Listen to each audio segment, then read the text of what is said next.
welcome to another edition of the SU Spotlight. I have the pleasure of being joined by Erin Byrne, the two-time honorable mention All-American. Thanks for joining me, Erin. No problem.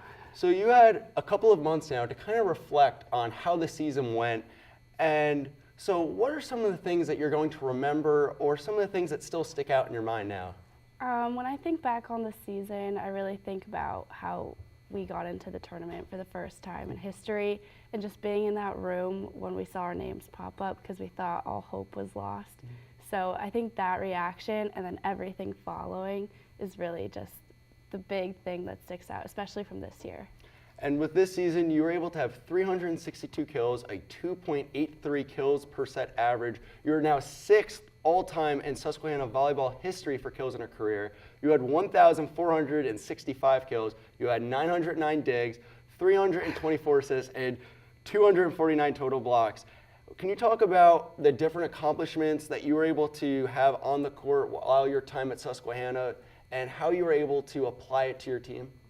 Well, honestly, the numbers, I don't really care about them. They weren't even brought to my attention until my coach would bring them up. So like, they're just still kind of numbers to me. They're pretty impressive, I like to think. But I wouldn't say they define really anything about my experience or my time. And so when you mentioned by having your stats this year, you're really a key catalyst leading your team and hitting percentages.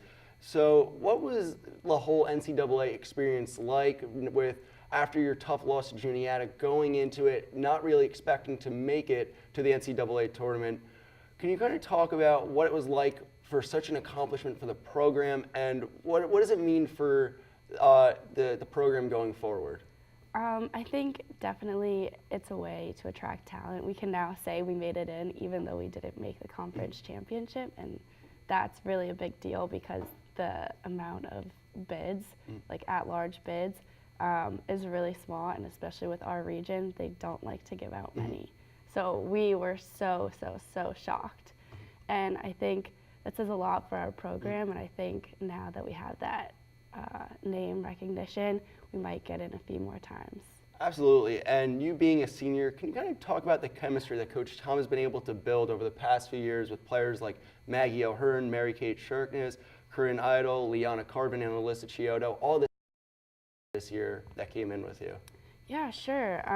Honestly, we came in our freshman year and we all knew each other, and we were all kind of friends coming in, and being on the same team and having the same experiences really helped bring us together. And then in addition, the upperclassmen and the coaches told us like what kind of culture they expected from us, and I think we all really bought in and made it happen. So I think that's why you see us as close as we are today still. Absolutely, and so what are going to be some of the takeaways that you're going to have spending so much time with those girls on and off of the court? What's something that you're going to take away from all of them? Honestly, they're some of my best friends. Like, I consider them family. Being from California, I didn't really have anyone here, so they really did become my second family, and their parents were so accommodating and welcoming, and I think that's what I remember most about my time and them. So, as you brought up, growing up in California near San Diego, what were some of the challenges that you faced when you got to Susquehanna, being in Selinsgrove, and where you're not really in the same time zone, you're not really with some of the people relatively, it's not as often you're going to find people from California here in Pennsylvania. What was that like to try to acclimate here into Susquehanna? Pre-seasons were horrible because I was always 3 hours behind, so I was exhausted, but I couldn't fall asleep until 1 a.m. to have to wake up at 7:30 again for a team breakfast. Also, not having a car made things really difficult, but I don't know. I got homesick a couple times, but I think the group that I had around me really supported me and got me through it, so I think that's why I'm still here. Can you go a little bit more into, so obviously being so far again, you mentioned homesickness and how it wouldn't be easy for most of us to try to acclimate to such a different environment, and how are you able to deal with not having your family and your parents there to support you, especially on such a miracle run that you had this year? Yeah, it was tough, But in high school, my parents both work, so they weren't always able to be at the games. So coming in, knowing that they wouldn't be there, it was fine. Also, the games were live streamed, and the parents would text them in the bleachers telling them what was going on. So I was actually able to have conversations like they were still at the games, I think, which made it a lot easier. Yeah, oh, absolutely. And that's something which is a real big key that now we're able to do, where a couple years ago would not have been so easy. So what should we see next for you next year? You have a lot of big plans happening. Yeah. What should we expect to see from you next year and maybe in your near future? Well, next year I'll be at Florida International University, getting my master's degree and playing beach volleyball for them. As a fifth year, I'm basically guaranteed starting time. Wow. So you'll see me on the court, which is really, really exciting. And then after that, I don't know, I'll probably move back to San Diego, be close to family, because I've been away for so long. Oh, absolutely. And so with a program like Florida International, and so they obviously is going to be a new environment for you. You're used to playing on a court. And so is there going to be a big adjustment that you're going to have to make playing sand? Honestly, I think the adjustment going from indoor to sand is easier for me. It's only two people, and it's you and your partner, and if they can't touch it, you know it's you. So it's almost an easier transition than coming back to indoor from beach. But I'm really, really excited. Oh, absolutely. And so what are you going to be getting your master's or your graduate degree in while you're at Florida International? So I'll be studying for my master's in finance, and it's a 12-month program. Wow. So yeah, I'm getting it done pretty quick. Is that what you were majoring in while here at Susquehanna? Yeah, so I'm a double major in finance and economics. Oh, wow. So with all their different accolades on the court, you have a lot of accolades off of the court. So you are the Landmark Conference Academic Honor Roll 3 times. You're on the Dean's List every semester while you're here at Susquehanna. You are the Deborah Wisinger Business Prize recipient, a Presidential Scholarship recipient, 3.7 GPA, and a member of Alpha Phi Omega, Alpha Lambda Delta, Pi Gamma Mu, and Omicron Delta Epsilon. How are you able to manage all of that in the classroom and being involved in so many activities while still being such an elite player here for the program? Planners. Time management is so key. And growing up, I've always been in sports. Like high school, I'd have soccer practice, then get in the car and go straight to beach volleyball practice, then go straight from beach volleyball practice to my club practice. So doing my homework in the car on the drive home, and late nights happen, but it's just all about figuring out those time slots that you have and using them to the best of your ability. How did playing soccer, and I don't know if you played any other sports, but how did all those sports help you on the court and kind of a little bit off of the court with, again, like determination factor and just a couple of other factors? Right. Well, I also ran track too. So that really, I ran the 800 and I did high jump. So in that aspect, I had to be pretty secure mentally. Yeah. And that definitely helped my game here, because mental toughness is something that Coach Tom preaches. And also with soccer, I think it just helped me to become a better teammate, and also kept me in shape because it's a lot of running. Oh, absolutely. And so what are some of the things that you enjoy most about playing volleyball? I really like the pace, and I also like that even if you don't touch the ball in that point, like you're still involved. Like everybody has to be in the play at that moment, even if they're off the court, because who knows if a sub is going to happen or what. And like, I think it's really cool that everyone is involved at every moment, whether or not they realize it. And so what have you learned by playing volleyball, and just, again, your different challenges, especially when the lights were on and when it mattered the most? What are some of the key things you'll be able to take with you after you stop playing? I think being able to forget and look past a mistake is probably the biggest thing, especially in those big games like the Juniata Conference Championships, like the NCAA tournament first round. It's really important that you make a mistake, you figure out how to fix it, and then just forget about it and just keep moving on from there. I think that's probably the biggest thing I've learned, and always giving 100%. And so when did you start to fall in love with volleyball? When was that point where you started thinking, you know, this could be my sport that I really start to excel at? Right. I played a lot of sports growing up. I'm pretty sure I've tried pretty much everything.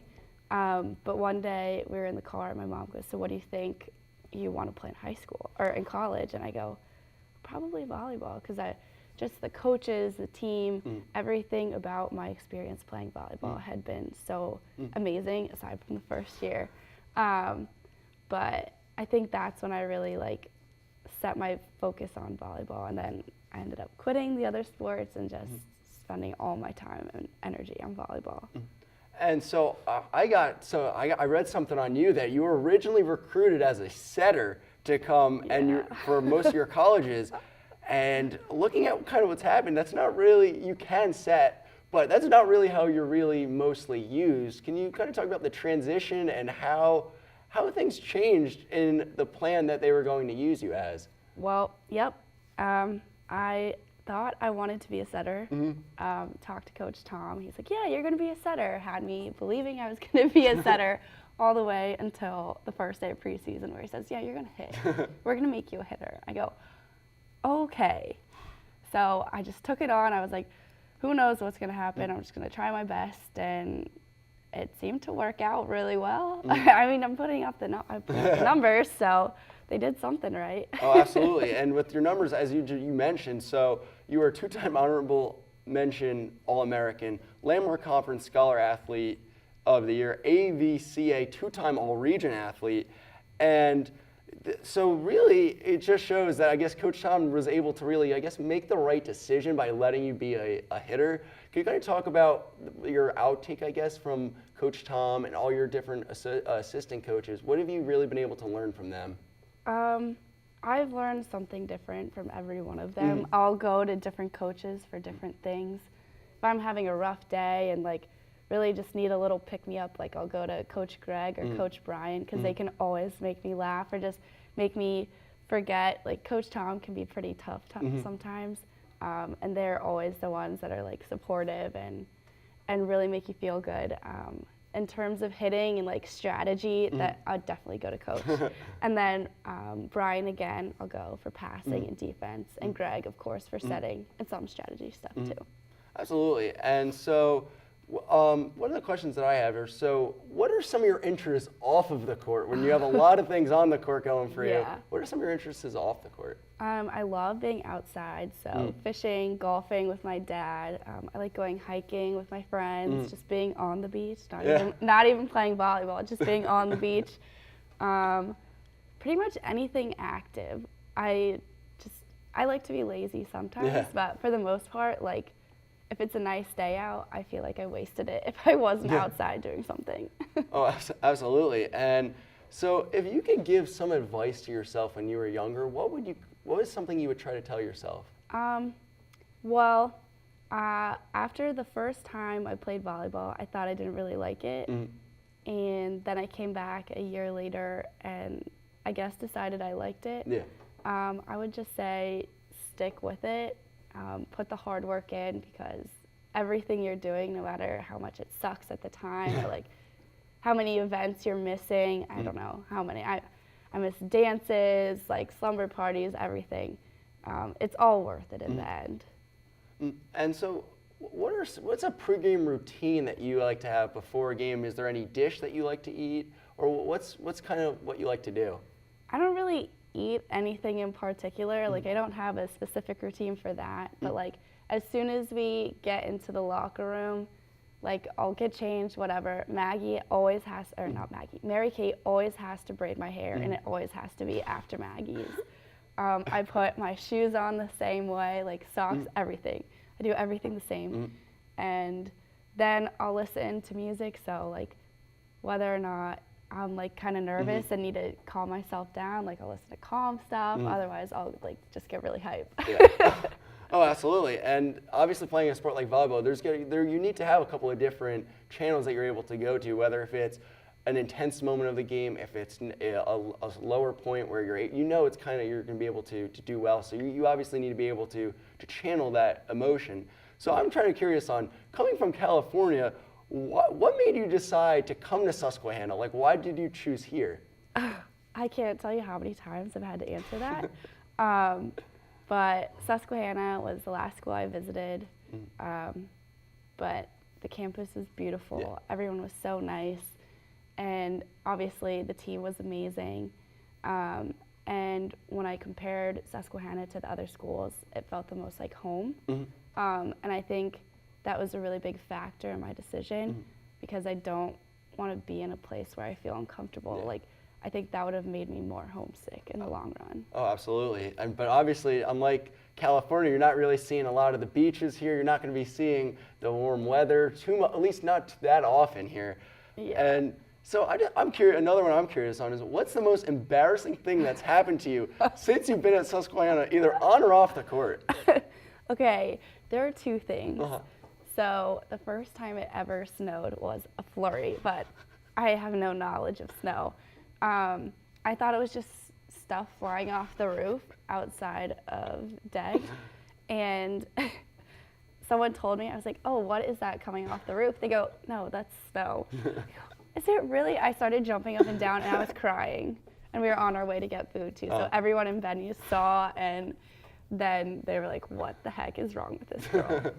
Second, the other one is good too. So I was in the calf, like putting my dishes away, and there was no sign, so I didn't know the floor was wet, and my feet just came right out from under me, and somehow didn't drop my dishes. That would have been horrible. But I'm pretty sure I gave myself a concussion, and walking out like covered in ice cream and whatever else is on the floor was pretty bruising to the ego. Oh, I was gonna say, I don't know how you would try to make up for an experience like that, but that's two things that we wouldn't know, but can you give us another thing something that most people at Susquehanna wouldn't really know about you? Well, another fun fact about me is that we don't have groundhogs in California. So on my first visit, we were walking, and where the new admissions building is now, it was just grass, and then the SAI house. But there was like this brown furry thing, and I go, oh, what is that, like a giant rabbit? And my coach goes, no, that's a groundhog. Have you never seen one before? I was like, no, I don't know what that is. He goes, you want to go closer? So I said, of course, and we ran over. It was a really fat groundhog, but. You probably thought it was Puxatawny or one of the. I didn't know who that was. Really? Wow. Yep. I guess do they not have any, so they really have no groundhogs, at least in any part of California at all? No. No groundhogs. Wow. None whatsoever. Wow. I was going to say, so where do you see yourself, figuratively and literally, in 5 to 10 years from now? Well, I'm sure I'll be coaching some form of volleyball, whether it's beach or indoor. I don't know. I think I'd want to be an assistant coach, though. Head coach is a lot of responsibility. And hopefully, I don't know, probably San Diego, Boston, or London. Those are like my three favorite cities. Doing something I enjoy, probably working financial, but if not, I'd really like to be in like health and fitness. I know that you had an internship last summer with Prudential. Yep. What were you able to take out from that whole experience you had there? I found out that there's a lot I don't know about.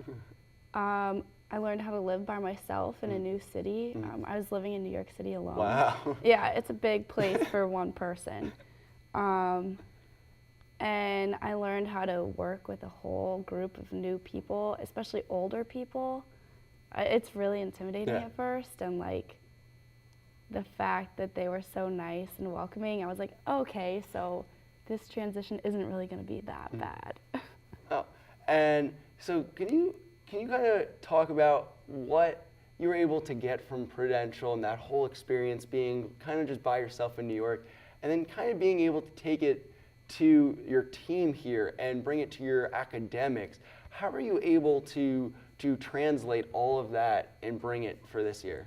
Well, I was in a planning and analysis role, so I learned a lot about finance and financial management, and I was able to apply that to a lot of the classes I was taking. And in addition, I think being alone and being around these older people matured me more. So like having that extra maturity level, especially for those incoming freshmen, I think it made me a better role model for my teammates and like allowed things to not get so carried away, like, you know, little emotions. If you make a mistake, it's like, okay, whatever.